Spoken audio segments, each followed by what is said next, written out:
Sa video na ito ay ating tatalakayin ang tungkol sa isang kakaibang bato na hugis palaka kung saan ay natagpuan ng ating ka-TH sa kanyang sinusuring lugar.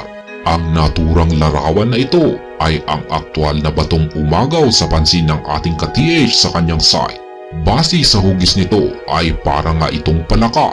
Ito ang kanyang ulo. At ito naman ang kanyang likurang bahagi.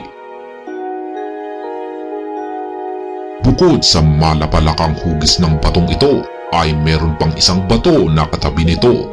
Ayon sa ating ka-TH, ang bato naman na ito ay may kakaibang hugis na ating maihahambing sa letrang D na simbolo. Base sa aktwal nitong itsura sa larawan na ito, ay ito nga ay parang hugis letrang D. Ayon sa ating ka-TH, ay sadyang may kasaysayan ang kanyang lugar kung saan ay nagkampo dito ang mga sundalong Hapon kung saan sila ay nanatili ng ilang mga araw. Ito ay isang napakagandang bagay sapagkat base sa aking mga karanasan, ang mga lugar kung saan nanatili ang mga sundalong Hapon ay sadyang may mataas na posibilidad na meron silang ibinaong kayamanan.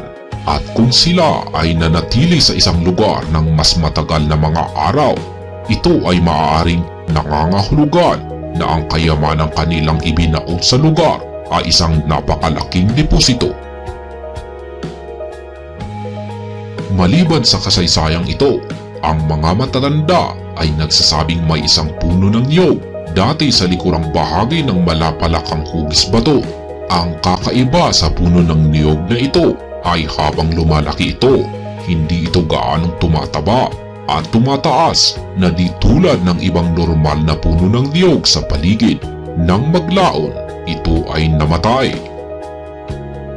Bilang isang treasure hunter, masasabi kong ito ay isang napakagandang sinyales. Ang puno ng niyog na ito ay sadyang itinanim ng mga sundalong Hapon bilang marka at sa ilalim nito ay ang nakabaong bagay. Dapat mong malaman na ang mga kayamanang itinago ng mga sundalong Hapon ay karaniwang may halo itong nakakapinsalang uri ng kimikal.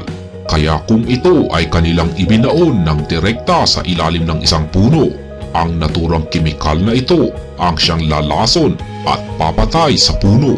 Kaya naman ang kawawang puno ng niyog ay hindi lumaki ng normal at tuluyang namatay.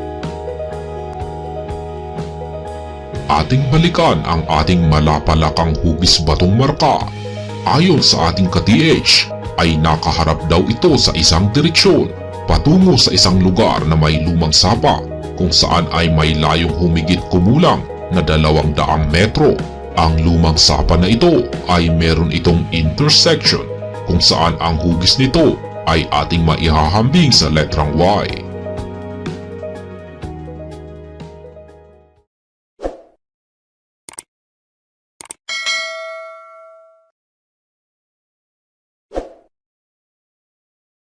Ang palakang marka ay nagpapahiwatig ng dalawang magkabilang direksyon. Pagdating sa mga palakang marka bilang markang ginamit ng mga sundalong Hapon sa kanilang mga ibinaong kayamanan ni Yamashita, maaring ito ay nagbibigay pahiwatig sa dalawang magkasalungat na direksyon. Kung ating pagmamasdan ang pisikal na anyo ng isang palaka, mapapansin natin dito na ang kanyang ulo ay kahawig ng isang arrowhead.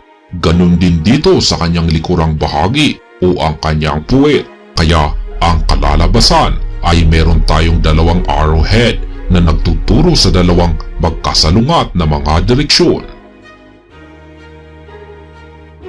Ito nga ba ay nangangahulugang may dalawang magkahiwalay na deposito na nakatago o nakabaon sa magkabilang bahagi ng lugar?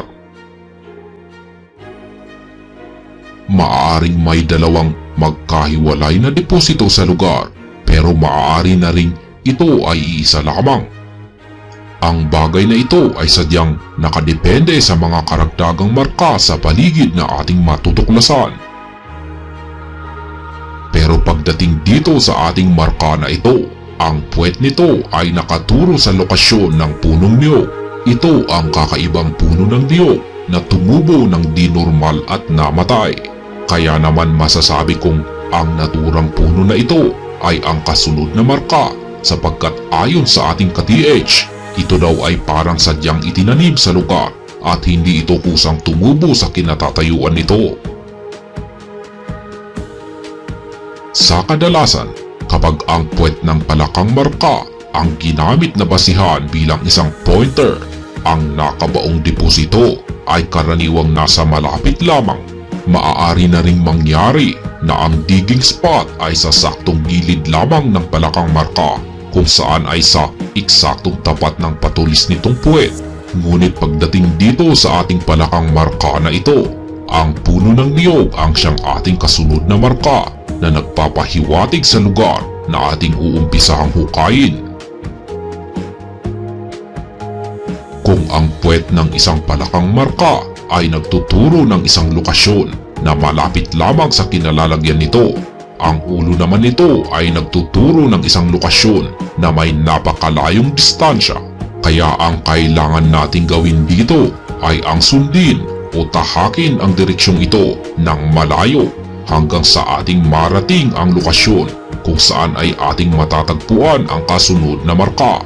Sa ating palakang marka na ito ang siyang ginawa ng ating ka-TH kung saan ay kanyang sinundan ang direksyon kung saan ito nakaharap at sa kanyang pagtahak hanggang sa layong humigit kumulang na 2 metro, kanyang narating ang lugar na may isang lubang sapa na hugis Y. Ang lumang sapa na may hugis Y ay posibleng ang kasunod na lokasyon na tinutukoy ng ating palakang marka. Alam naman nating lahat na ang mga lumang sapa ay isa sa mga paboritong lugar ng mga sundalong Hapon kung saan nila itinago o ibinaon ang kanilang dalang mga kayamanan. Pagdating sa mga hugis Y na lumang sapa, ito ang 2 karaniwang bahagi kung saan ay kailangan nating ituon ang ating atensyon sa paghahanap ng kasunod na marka. Ating balikan ang ating palakang marka. Ang deposito na ipinapahiwatig ng puwet nito bilang isang pointer ay karaniwang mga deposito na nabibilang sa maliit hanggang katamtamang laki ng kayamanan. At ang pinakamaganda dito ay madali lamang itong mahukay. Ang ulo naman ng isang palakang marka ay ang pangunahing pointer nito na nagtuturo ng isang malayong lokasyon na siya namang kinalalagyan ng pinakadeposito. Kaya sa ating palakang marka na ito, masasabi kong ang pinakadeposito ay nakabaon o nakatago sa lumang sapa na hugis Y. Ang hugis D na batong marka. Malapit sa malapalakang hugis batong marka ay may isa na ring kakaibang bato. Ang kakaiba sa batong ito ay ang kanyang hugis na ating maihahambing sa letrang D ng alpabetong Ingles. Ang aking karaniwang interpretasyon sa isang batong hugis D bilang isang marka ay nagpapahiwatig ito ng kahulugang downward direction o pababang direksyon. Dahil sa ito ay halos katabi lamang ng ating palakang marka, ang kanilang kahulugan ay may koneksyon sa bawat isa. Ang kaugnayan ng batong hugis D sa palakang marka ay tinutukoy nito ang ibabang bahagi ng lumang sapa. Ito ang siyang higit na nagpapahiwatig na ang bahagi ng lumang sapa na kinalalagyan ng deposito ay matatagpuan dito sa kanyang ibabang bahagi. Ngunit dahil sa ang ating ka-TH ay hindi pa niya nasusuri ang lumang sapa na ito, hindi pa natin ito gaanong masuri at matukoy ang saktong bahagi na kinalalagyan ng deposito. Hukayin natin ang naturang lugar na dating kinatatayuan ng punong niyog. Sa aking sariling opinyon, ang pinakamabuting gawin natin dito ay ang umpisahan ang ating operasyon kung saan ay ating huhukayin ang dating kinatatayuan ng namatay na puno ng niyog, sapagkat ang nakabaon sa lugar na ito ay maaaring isang giveaway o small to medium volume na deposito. Kung ito ay isang giveaway, masasabi kong napakadali lamang itong makuha.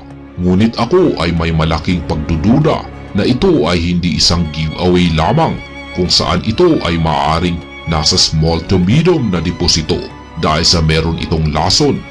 Base sa aking mga karanasan, ang mga giveaway na deposito ay wala itong patibong o lason at ang mga ito ay sadyang napakadaling makuha. Ito ang siyang dahilan kung bakit tinawag itong giveaway, dahil sa intensyon ng mga sundalong Hapon na ipamigay ang mga ito. Ang sanhi ng pagkamatay ng punong niyog ay dahil sa kontaminasyon na dulot ng kemikal mula sa nakabaong deposito sa ilalim nito. Kaya kung ating huhukayin ang kinatatayuan ng punong niyog na ito, kailangan nating mag-ingat, lalo na sa paghawak ng lupa habang ito ay ating hinuhukay at tayo ay lumalapit sa kinalalagyan ng deposito. Mas nagiging malakas ang kontaminasyon ng lupa, kaya kailangan talaga nating magsuot ng ating mga kagamitan bilang proteksyon.